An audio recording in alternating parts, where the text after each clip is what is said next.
കണ്ണൂർ കായലോട് യുവതിയുടെ ആത്മഹത്യയിലേക്ക് നയിച്ച SDPI സദാചാര ഗുണ്ട ആക്രമണത്തിനെതിരെ പ്രതിഷേധം ശക്തം.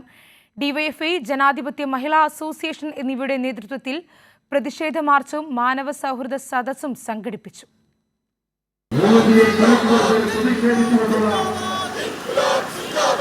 കായലോട് നിന്നും പറമ്പായിലേക്കാണ് ഡിവൈഎഫ്ഐയും ജനാധിപത്യ മഹിളാ അസോസിയേഷനും ചേർന്ന് പ്രതിഷേധ മാർച്ച് സംഘടിപ്പിച്ചത്.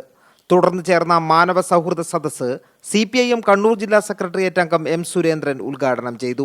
പെൺകുട്ടികൾ സ്കൂളിൽ പോകാൻ പാടില്ല, സ്ത്രീകൾ പരപുരുഷന്മാരോട് സംസാരിക്കാൻ പാടില്ല.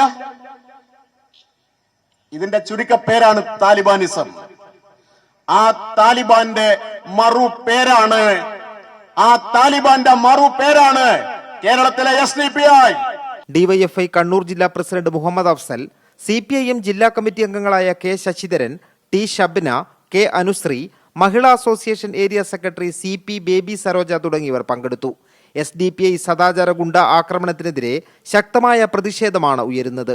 കൈരളി ന്യൂസ്, കണ്ണൂർ.